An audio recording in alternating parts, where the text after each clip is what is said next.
kind of sense does this make? So does the Cinema Snob movie exist in the Cinema Snob universe? How am I able to talk about this? Oh, I'm sure I could come up with something. Blah, blah, blah. Fat grandma came up with some device that blah, blah, reach into alternate universes and blah, blah, Cinema Snob movie. Too bad even my own copy of the movie has people who wrote all over the damn thing. Why do I even have this? Did we all just autograph it so I could keep it? Where did this come from? How old is it? In the grand tradition of if it exists, it can have an origin story, in 2012 we got the Cinema Snob movie.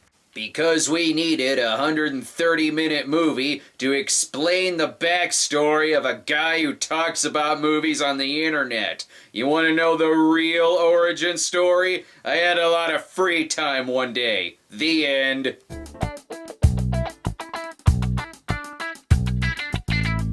Alright, fine, let's get into the version of the story that includes bizarre film cults and murder.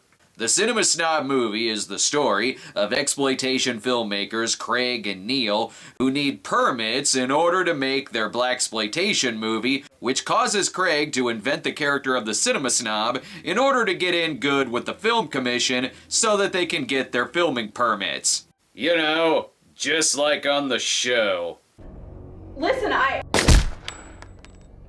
Oh, and murder! Did I forget to mention murder? Oh, murder! Only the best crew is put together for this film, from the writer of that Golden Heart Hooker movie, and directed by Ryan Mitchelle, you know, Trident guy from Sharknado 2, and the editor of Sharknado 6. Explains the scene where a shark flies out of the snob's ass. Plus, with music by Michael Scicciano and practical effects by Hank Carlson, the Cinema Snob movie is the perfect film starring a character that makes you say, oh yeah, I think I have seen that guy on YouTube before.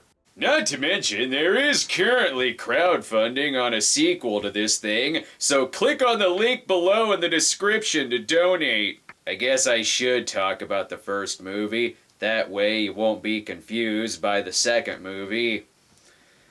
You really won't be confused by the second movie.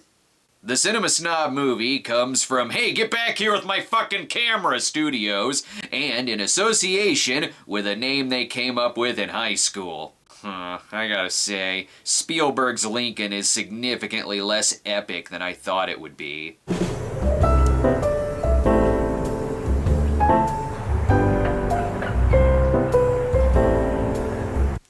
Is that guy? So the Cinema Snob used to be Silent Bob? Who knew? This is Craig Golightly, sporting homeless chic, as he wants to pitch his screenplay to the snooty head of the film board, Dan Phillips, played by, oh hey, that guy directed Jesus Bro. I'll say this about his script, it has more convincing facial hair than Craig does. What the hell is this script that he's trying to pitch anyway? African-American man in the 1970s. His parents are butchered by a crooked roller derby owner. The only way to get revenge is to be one badass, double-handed, shotgun-wielding, roller-skating, disco-dancing motherfucker. We're thinking of calling it Disco. You have a title for this film? Black Angus. Why the fuck am I not watching that movie? Springfield, Illinois is a weird town. It's full of extras who keep appearing and reappearing in the background. Oh, sorry. There's more fake movies to discuss. I've pitched a lot of movies in my day, yeah. Yeah, it was something about a casino getting flooded during a hurricane and the customers have to fend off sharks that got loose from a busted dam. That was you. What did you call that monstrosity of a film anyway? Card Shark, but I promise you. Card Shark? Didn't Ryan Mitchelle edit that movie too? And is that Art from Game Boys in the background, putting this movie in a shared universe of other movies that you've never seen before? Oh, and Dan doesn't want to give Craig the permits he needs.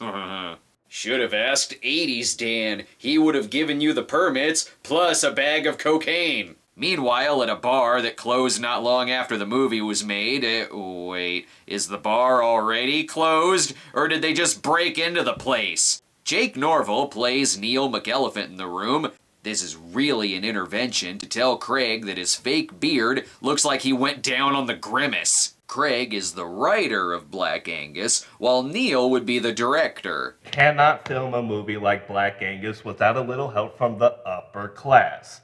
You want to go to Chatham Woods and film a POV mockumentary slasher film? Fine, be my guest. What the hell are we waiting for? No, we did that movie in high school. Seriously. This fake movie, however, no. A slasher film set in a mental institution where the residents are picked off one by one by the ghost of a former patient who was left there to die by the hospital staff because she was performing self-mutilation. Title me. Welcome Back, Cutter. Maybe instead of making these fake movies, they should make a Cinema Snob movie. Where the fuck is the Cinema Snob? I shouldn't have to ask that. I am the Cinema Snob. Luckily, drinking these glasses of piss gives them an idea. Neil thinks that a rich dude he went to school with named Gene will give him the money. Hey, Gene! Patrick Fillmore. I just knew one day your sorry ass would come crawling to me looking for a job. Holy shit, it's Linkara! These two go way back. Did you like Patrick Fillmore? Oh no, I'm the one who shoved chocolate peeps up his ass in gym. That was you? You're a legend! Thank you, thank you. He was known around campus as the Peeping Tom. Dude. Oh, rapey Neil, is there anyone whose ass he won't shove snacks up? Gene decides to help out our boys with their project. Only there's one problem. Do you guys even know any black people at all? You do want the character playing Black Angus to be black, right? Oh, yeah. Where do you see this next character? They should answer that question. Orlando Belial plays Vladimir Jackson, a stage actor, and who are they all looking at? What sides of the bench are they sitting on? This whole town is like the Twilight Zone. It has disappearing extras, and they also exist in different climates. It's so hot that people are jogging without their shirts, but Craig is dressed like he's going camping. Sorry, I went on a tangent. What's Vladimir's story? What made you want to get into acting? It was when I saw The Wiz. Really? To think that a group of black folks could take something as white as the Wizard of Oz and blacken that bitch up of a story so dark that 30 years later, no one ever talks about Wizard of Oz anymore. The hell white dude wrote this dialogue? Craig sits in the back seat so he can judge Gene's beautiful, luxurious hair, while poor Craig has to wear a wig. Ooh, and they got a roller rink for their Black Angus movie. What's wrong, fellas? Couldn't film inside of it? Gene, really, if it weren't for you, we couldn't have gotten in there. Yeah, we would just have to resort to shooting in the parking lot. Yeah, fuck you. Even that Hooker with a Heart of Gold movie was shot on the inside of this roller rink. I don't even know if the characters know where they're going, let alone the movie. Where are you going? Springfield's 5 miles that way. Now I gotta hurry because I can already hear the voices of people who need me.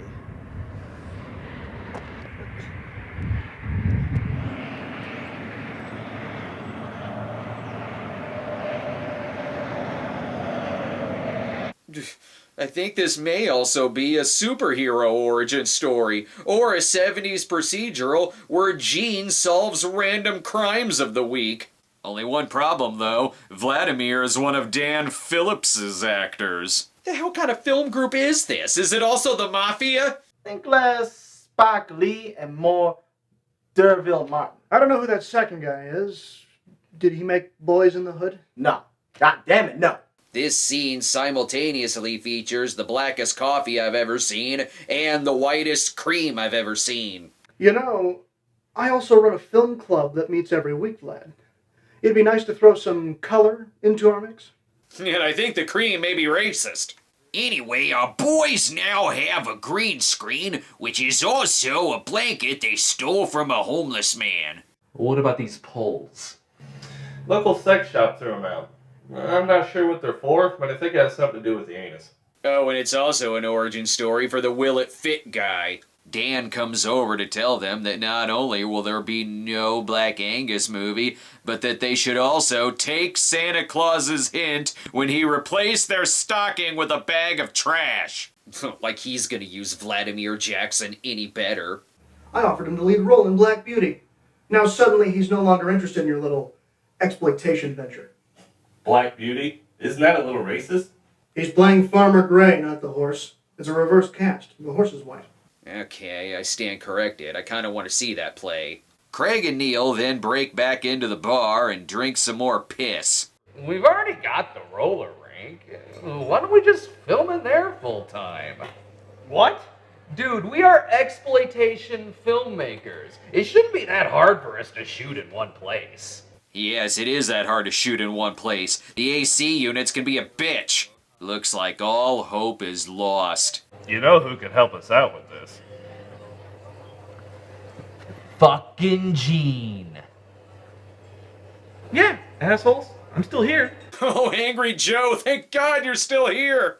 At this point, I'm wondering if Gene just lives inside of their heads. He only appears when summoned. What the shake? What am I gonna do? Tape over their copies of Days of Heaven with the Jerry Lewis marathon? I don't think these guys use tapes anymore. So that option is out. I wasn't offering that as an actual suggestion, but nice that you turned it down anyway. Last time I butted heads with this film commission, they sent my sister an audition notice. Next thing you know, she's auditioning for Springfield's first $1 million hardcore porno. Jesus. She's now the highest paid stag actress in Vegas. Really, it was a blessing in disguise, I guess. I mean, they wanted to insult me, but now she rivals what I bring in a year. In any event, I'm placing Spoonie under arrest for stealing whole scenes out of my movie. It should all be about me.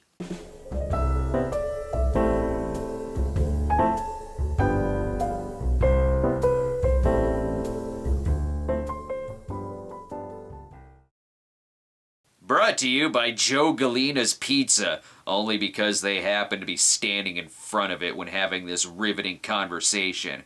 If SS Girls had taken place in an extermination camp, I'd agree with you. But it's in a whorehouse, so it might as well be a musical. So this is really a genre? Nazi-exploitation? Oh, Nazi-exploitation is very real. Find out more on the next Snob DVD. Speaking of Snob, where's the Cinema Snob? Whoa, whoa, whoa, whoa, whoa, whoa.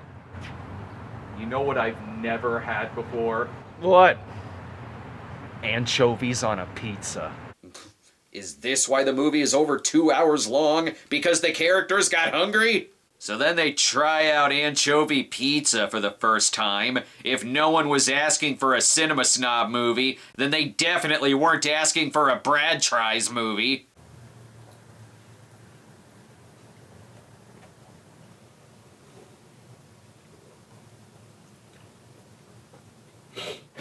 Tastes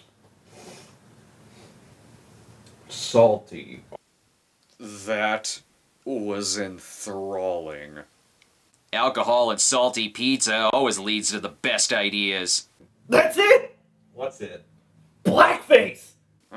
Don't like where this conversation is going. Don't like where this conversation is going one bit. And I've seen Black Rage. Good God!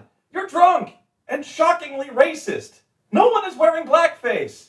So much for this being a Soul Man remake. Stupid political correctness ruining all my minstrel show ideas. Is he gonna turn into the Cinema Snob now?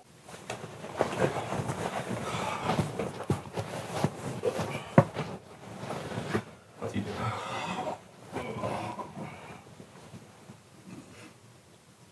Really? Oh, sorry, no snob yet. The star just had an aneurysm and died. Ladies and gentlemen, our 20s in a nutshell. Come morning, they don't even know if Gene was ever really there. I've been saying this the whole time.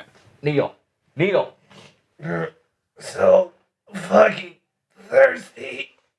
Not only did the pizza and anchovies make them thirsty, it also grew Neil's hair out by an inch. Meanwhile, at one of the places the writer used to work at, this place looks empty too. Along with the empty bar, this is even more evidence that the movie is taking place after the rapture. But Craig has a Soul Man-inspired idea. Become a Cinema Snob, infiltrate the film club, pass Black Angus off as an art house documentary, and they are so in. You're really gonna do it? Can you even act? Dude, I'm a writer. How many times have I convinced you to direct my shitty scripts? Several. Oh, sorry. Gotta ask Ryan if he could direct the sequel. Huh, Neil's hair is big again. Must have been filmed the same day as the drinking scene. First things first, to become the Cinema Snob, you must dress like the Cinema Snob. You must go to the nearest Goodwill and find the cheapest black suit that you have. And I was sporting these glasses long before they became hip with the kids. Everyone's trying to be like me. Red sweater, red sweatshirt, whatever. High-pitched feminine voice, Rex Reed. Oh, bald cap. Okay, all right. Gene Siskel. Oh, sorry, I didn't realize the outfit needed a conversation. This was originally written as a clothes-changing montage, wasn't it? This movie is no Sex and the City movie. And now, the title character.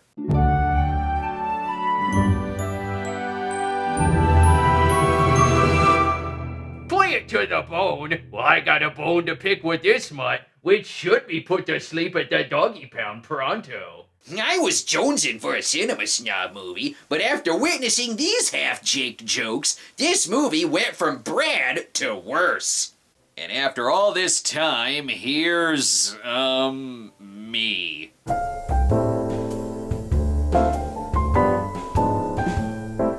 So, what do you think?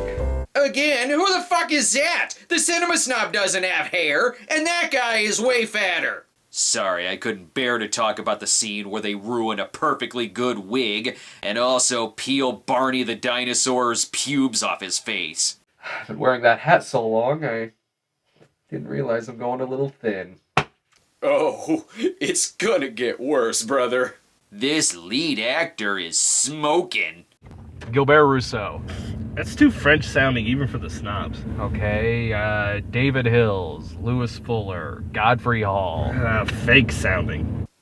Exploitation director pseudonyms. Everyone's gonna get those references. What the hell kind of Cinema Snob movie uses obscure references like that? Alright, remember, this isn't just for you, and it isn't just for me. This is for Angus, the young black disco roller skater who has to have his vengeance. Yeah, it ain't gonna end well for Angus. Huh, so this is what a hotel convention room looks like when there isn't a horror con going on. The most important actor in the movie. A bottle of clinker brick wine. I take it back, this movie really does know me and my lore. As Craig is approached by the cast of Highlander the Raven, he figures he should probably drink his apple juice very quickly. Sarah Gobble and Brian Irving play married couple Candy and Derek. So, what's your name? Dawn. Vincent Dawn. Pleasure to meet you, Vincent Dawn. Nice name. You like that one?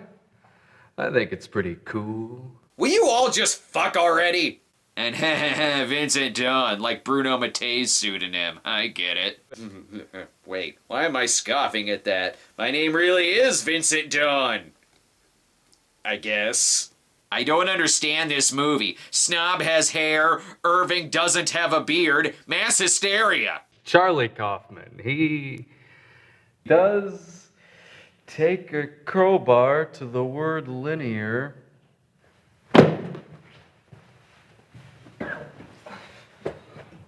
Oh shit, and his ex-wife is here. Busted! Luckily, Dan doesn't recognize Craig, probably because he's out of focus and needs better glasses. Dan Phillips, welcome aboard. Really? The more the merrier, Vincent. Costume works like a charm. He thinks he's the nostalgia critic. It's really easy to fill the club's membership when you know everyone involved. There's Turkish Ed Glazer, Alex Von Gameboys, Sally McMilf, and Dave. Fearing their discussion on being John Malkovich will take too long, Craig leaves, and between this shot and the next scene, he goes off to film To Boldly Flee, and then picks right back up outside where he meets Dan's wife, Nancy. Well, you seem pretty cool. What are you doing here? Ugh, I'm married to the stupid writer. What are they doing out here when Recycled Records is right next door? I'll see you upstairs. I'm sure of it. Well, perhaps a murder mystery will pop up and we can sleep together. Craig has had a terrible night. He had to watch Being John Malkovich. Oh, the horror. It's a movie about people who want to fuck inside of John Malkovich's head. Jesus, the movie isn't that bad. Wait, am I disagreeing with myself? Alright, get that stupid effect out of here. On the plus side, Craig gets to pick the next movie. Here, let's choose from this box of old Simpsons episodes taped from TV. Night Dreams. I'm not comfortable enough to watch porn with these people yet. Okay. Makes sense. Best pick another movie. Oh, it's Sallow, the 120 Days of Sodom. Night Dreams is too awkward to watch with strangers, but the rape and shit-eating movie isn't. Feel this tension. Yeah, sorry we had to spring that on you. The newest member always has to pick the movie. Oh, it's no problem at all. Totally worth it.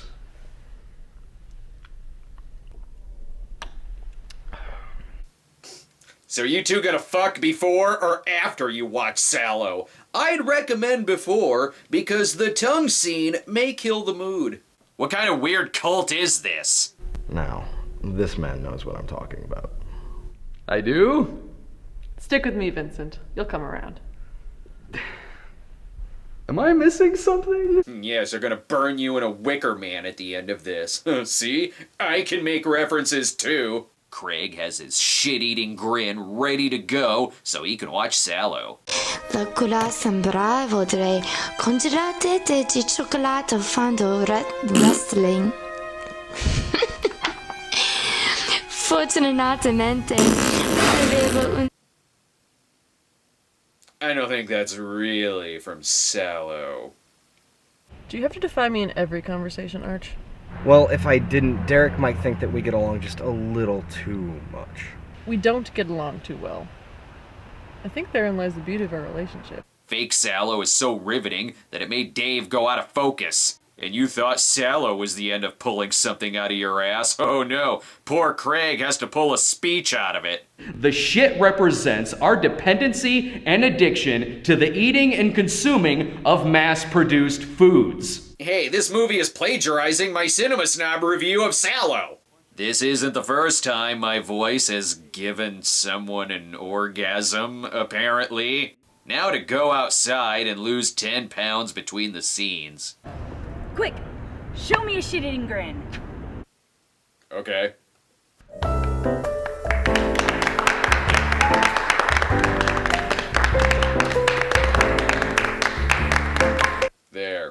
There's a shit-eating grin.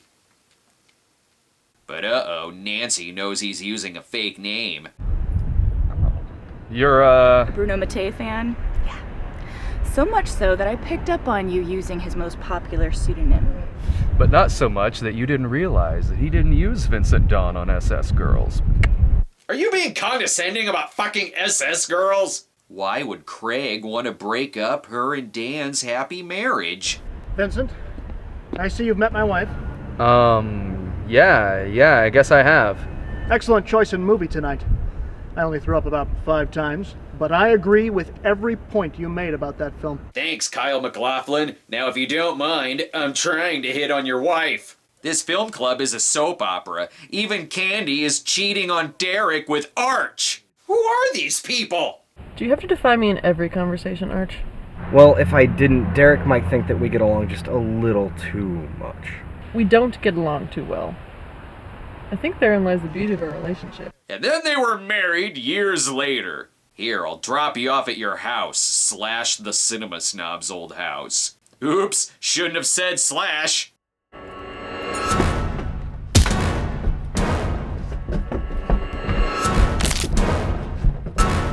That's for what you said about the DCEU, you son of a bitch. And he never found out what package was supposed to be delivered.